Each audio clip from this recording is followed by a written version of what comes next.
Selamat sore semuanya, dimanapun kalian berada.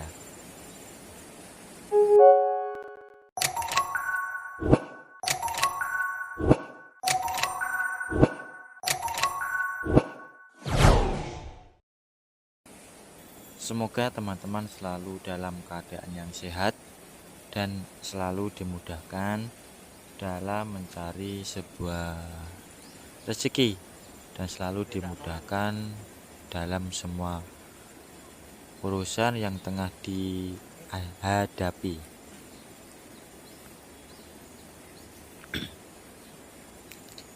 Wisata petualangan rafting atau arum jeram merupakan salah satu rekreasi yang disukai banyak orang.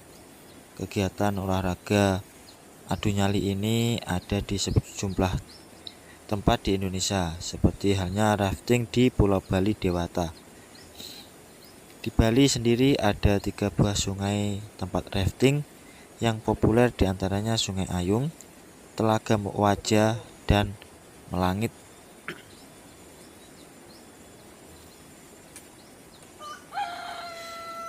Jika Anda mengenal lebih dekat dengan atraksi wisata petualangan alam ini, apa saja peralatan dan juga perlengkapan yang digunakan saat aktivitas tersebut.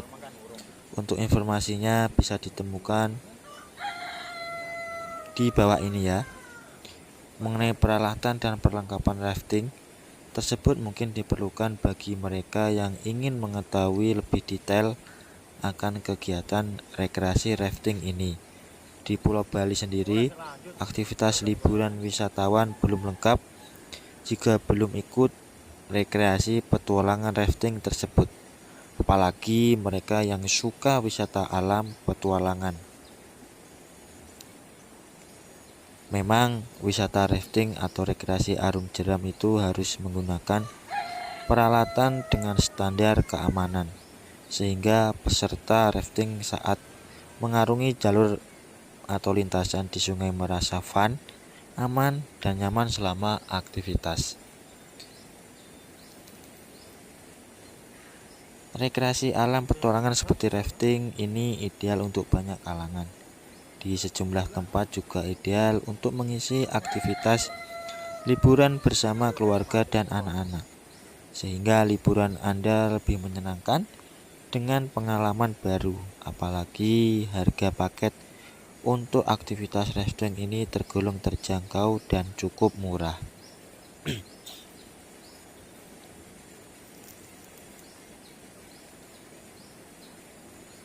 Peralatan rafting. Dengan peralatan dan perlengkapan yang digunakan sangat penting untuk meminimalis kecelakaan dan kejadian tak terduga lainnya. Lalu apa saja perlengkapan dan peralatan rafting atau arum jeram tersebut? Berikut informasinya. 1. Perahu karet atau boot. Perahu yang digunakan dalam rafting bisa muat 4 sampai 10 orang tergantung besar kecilnya boot tersebut. Perahu karet dibuat dengan bahan khusus yang sangat kuat dan berkualitas. Ada 2 tipe perahu yang digunakan, yaitu non-self bailing. Boot jenis ini tidak memiliki lubang pembuangan air, sehingga perlu disediakan ember untuk membuang air yang masuk. Berikutnya, boot jenis seal bailing yang dilengkapi dengan lubang-lubang pada perahu karet untuk pembuangan air.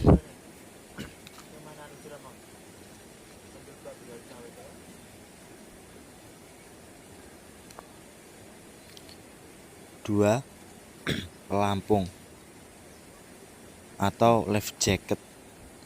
Baju pelampung ini sangat penting. Baju tersebut bisa membantu Anda jika terjatuh ke air, sehingga memungkinkan peserta terapung, sehingga mempermudah menyelamatkan diri. Selain untuk pelampung, baju tersebut juga cukup ampuh untuk perlindungan tubuh saat terjadi benturan dengan benda lain.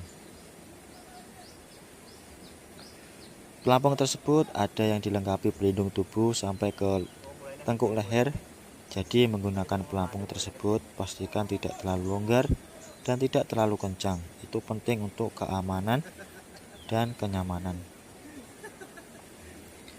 3. Pelindung kepala atau helm.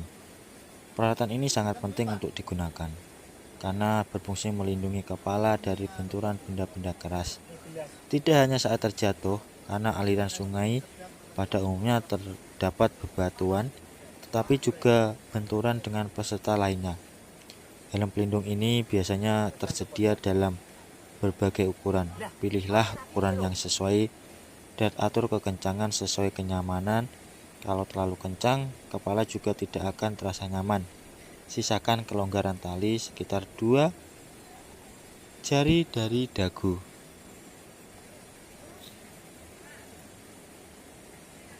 4. Dayung atau pedal. Seperti namanya, digunakan untuk mendayung bot. Dayung tersebut berfungsi untuk mengatur laju bot baik untuk maju, belok, mundur, ataupun berhenti. Kekuatan termasuk berat dayung tersebut sangat penting. Dayung biasanya terbuat dari kayu, fiber plastik, dan aluminium. Yang terbaik adalah dayung aluminium dan plastik, karena ringan dan bisa terapung dalam air. Pegangan pada ujung dayung terbentuk huruf T dan gagangnya terbuat dari aluminium. Panjang dayung antara 150 sampai 170 meter, disesuaikan dengan peserta rafting.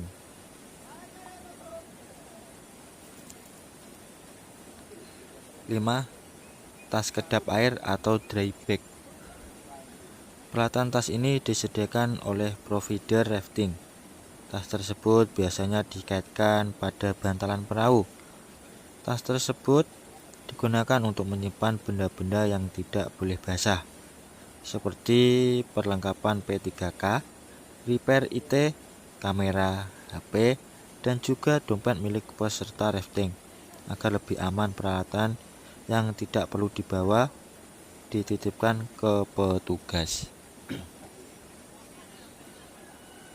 6. Tali lempar atau throwback.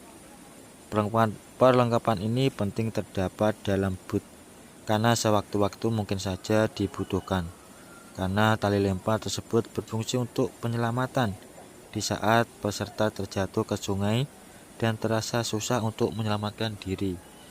Tali tersebut dilemparkan ke peserta untuk dipegang dan mempermudah penyelamatan. 7. Pompa. Boot atau perahu karet yang di dalamnya berisi udara tersebut mungkin saja tekanan udaranya menurun. Apabila terasa berkurang, guide atau pemandu akan melakukan pengisian dengan pompa yang sudah dilengkapi dalam setiap perahu. Pompa manual tersebut, cara pemakaiannya ada yang diinjak atau dipompa dengan tangan. 8. P3K kit atau first aid. Perlengkapan obat-obatan pertolongan pertama pada setiap perjalanan dan dimanapun Anda berada itu sangat penting. Maka itulah saat aktivitas rafting yang merupakan rekreasi petualangan di alam bebas yang rentan akan benturan atau gesekan, maka alat-alat PP3K tersebut sangat penting. Provider rafting wajib melengkapi setiap perjalanan mereka dan dibawa di dalam boot. Dan bagi peserta yang memiliki gangguan kesehatan tertentu, juga melengkapi diri dengan peralatan P3K yang diperlukan. 9. Peluit. Para guide atau pemandu rafting yang berada dalam setiap boot yang akan mengantar peserta rafting melalui lintasan sungai juga dilengkapi dengan peluit yang juga menjadi sebagai alat komunikasi saat atraksi arum jeram tersebut, terutama berkomunikasi dengan perahu atau boot lainnya. Sinyal peluit tersebut ada yang berarti pertolongan, perhatian, dan juga jalan.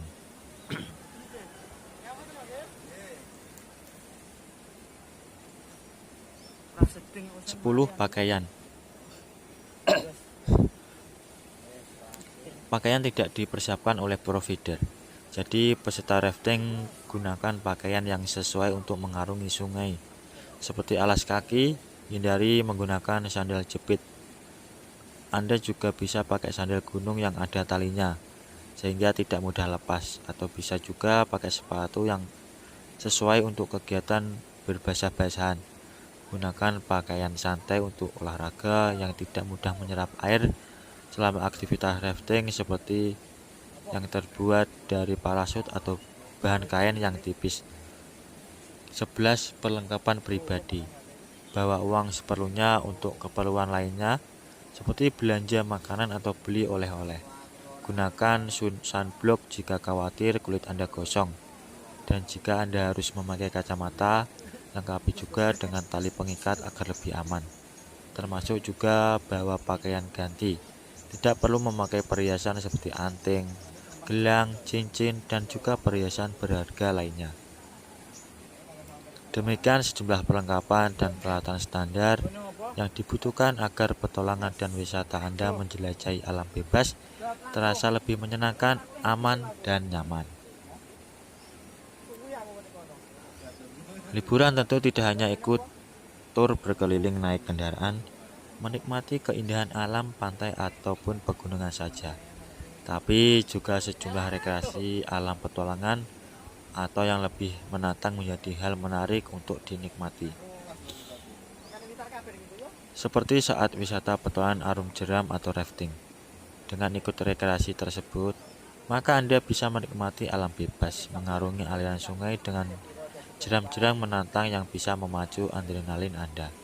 Tetapi terkadang ada pertanyaan, amankah rafting tersebut bagi pemula?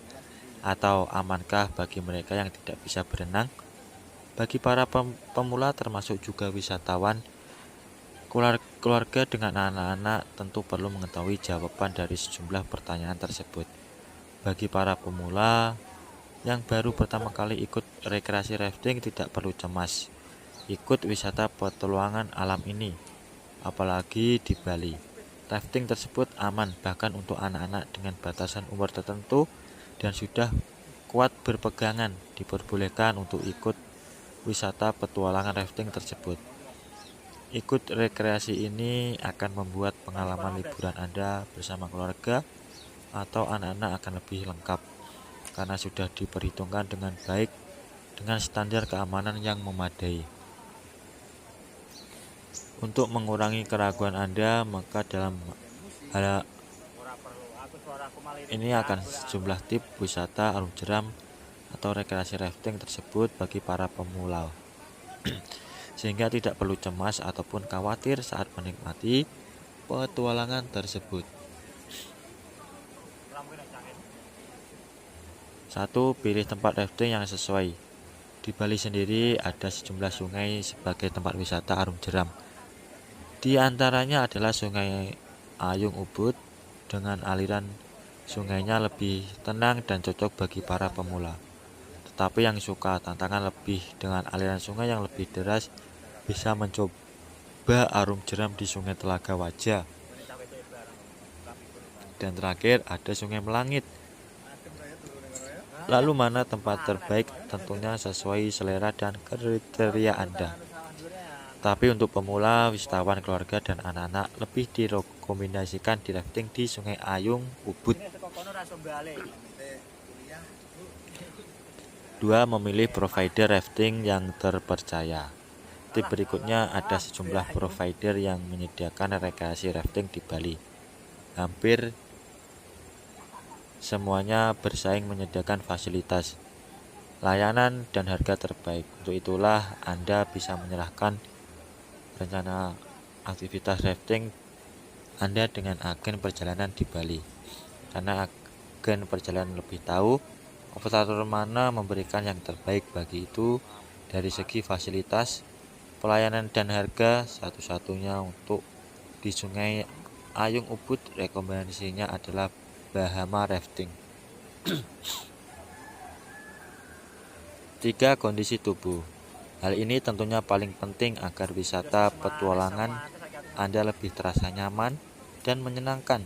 Kondisi tubuh yang fit dan dengan stamina yang baik akan membantu Anda dalam mengarungi medan-medan yang sulit, karena setiap sungai memiliki karakter dan tingkat kesulitan yang berbeda-beda. Jadi tip nyaman berikutnya yakni tunda ikut aktivitas wisata rafting ini kalau merasa tidak sehat, apalagi memiliki kelainan seperti jantung.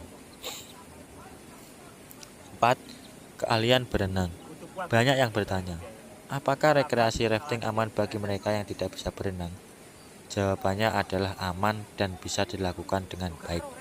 Bisa berenang alangkah bagusnya, tetapi saat permainan peserta sudah disiapkan baju atau pelampung untuk keamanan, dan seorang guide atau pemandu ikut serta bersama Anda, bisa menangani jika terjadi hal-hal yang tidak diinginkan. Jadi tip berikutnya adalah beritahu pemandunya jika Anda tidak bisa berenang. 5. Batasan umur peserta rafting. Ada batasan-batasan yang tertentu diberlakukan oleh penyedia rekreasi rafting, terutama batas umur bagi anak-anak. Itu dilakukan menimbang kondisi alam dan aliran sungai yang akan dilintasi saat permainan rafting. Biasanya batasan umur 10 tahun ke atas atau anak-anak yang sudah kuat berpegangan, namun di beberapa tempat karena aliran airnya cukup tenang, batasan umurnya mulai 7-60 tahun. Jadi rekreasi alam petualangan ini cocok untuk mengisi aktivitas liburan keluarga. 6. Pakaian saat kegiatan. Tip nyaman untuk wisata alam petualangan rafting berikutnya adalah gunakan pakaian yang tidak mudah menyerap air, yang mudah untuk bergerak, karena rafting adalah petualangan bukan untuk wisata selfie. Lupakan fashion Anda. Cukup dengan celana pendek atau legging plus baju kaos, termasuk juga alas kaki. Hindari pakai sandal jepit, gunakan sandal yang tidak mudah lepas atau dengan tali. Juga bisa sepatu olahraga, tetapi tentunya akan basah.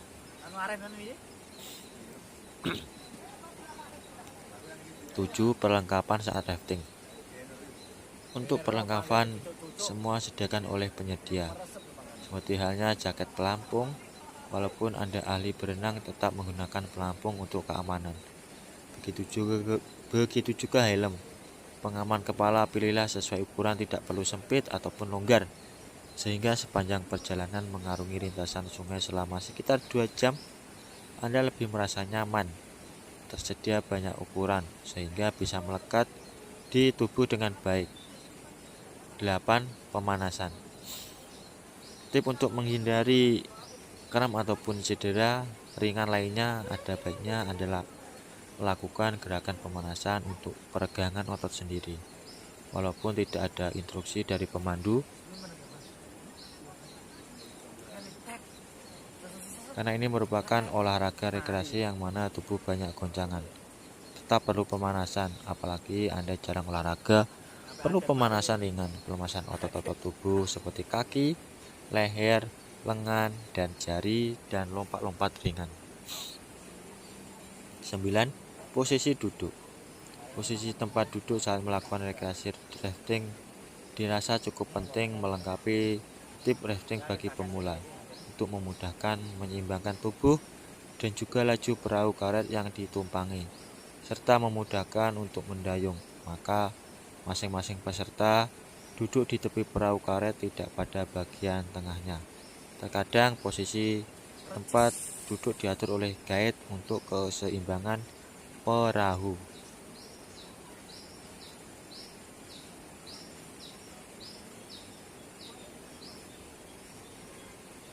Demikian tip.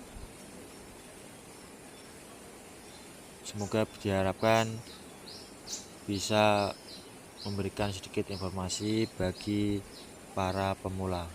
Tapi tentunya tempat-tempat aktivitas sungai yang dipilih tentu sudah memenuhi kriteria keamanan, sehingga peserta yang melakukan aktivitas rekreasi tersebut akan selalu aman dan nyaman. Ya, mungkin sampai di sini dulu penjelasan dari saya. Kalau ada salah pengucapan maupun penulisan, saya minta maaf yang sebesar-besarnya. Semoga teman-teman dapat terhibur dengan cerita yang kali ini saya sajikan. Selamat sore, selamat beraktivitas, dan terima kasih.